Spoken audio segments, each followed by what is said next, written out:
CPIM Kannur ജില്ലാ സെക്രട്ടറിയായി MP Jayarajan ഇത് മൂന്നാം ഊഴം. വിദ്യാർത്ഥി യുവജന പ്രസ്ഥാനത്തിലൂടെ പൊതുരംഗത്തെത്തിയ ജയരാജൻ നിയമസഭാ സാമാജികനായി മികവ് തെളിയിച്ചിട്ടുണ്ട്. സംഘടനാ രംഗത്തെ മികവിനുള്ള അംഗീകാരമായാണ് കണ്ണൂരിലെ പാർട്ടിയെ നയിക്കാൻ വീണ്ടും ജനകീയ നേതാവായി MP ജയരാജൻ എത്തുന്നത്. AKGയുടെ ജന്മനാടായ പെരളശ്ശേരിയിൽ ജനനം. വിദ്യാർത്ഥി യുവജന സംഘടനാ പ്രവർത്തനത്തിലൂടെ പൊതുരംഗത്തേക്ക്. DYFI അഖിലേന്ത്യാ ജോയിന്റ് സെക്രട്ടറിയായും സംസ്ഥാന സെക്രട്ടറിയായും പ്രവർത്തിച്ചു. DYFI സംസ്ഥാന ജോയിന്റ് സെക്രട്ടറിയായിരിക്കെ ഐതിഹാസികമായ കൂത്തുപറമ്പ് സമരത്തിന് നേതൃത്വം നൽകി. 1977 CPIM അംഗമായ MP ജയരാജൻ 98 സംസ്ഥാന കമ്മിറ്റി അംഗമായി തിരഞ്ഞെടുക്കപ്പെട്ടു. 96 2001 എടക്കാട് മണ്ഡലത്തിൽ നിന്നും വിജയിച്ച് നിയമസഭാംഗമായി.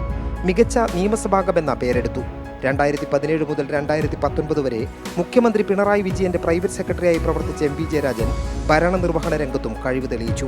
2024 ലോക്സഭാ തെരഞ്ഞെടുപ്പിൽ കണ്ണൂരിൽ LDF സ്ഥാനാർത്ഥിയായി മത്സരിച്ചു. ട്രേഡ് യൂണിയൻ രംഗത്തും സജീവമായ ജയരാജൻ വിവിധ തൊഴിലാളി സംഘടനകളുടെ നേതൃസ്ഥാനങ്ങളും വഹിച്ചു. 2019 CPIM കണ്ണൂർ ജില്ലാ സെക്രട്ടറി സ്ഥാനത്തെത്തുന്നത്. 2021 വീണ്ടും ജില്ലാ സെക്രട്ടറിയായി തിരഞ്ഞെടുക്കപ്പെട്ടു. ഇക്കാലയളവിൽ ജില്ലയിൽ പാർട്ടിയുടെ അംഗബലവും സംഘടനാശേഷിയും വർദ്ധിപ്പിക്കാനായി.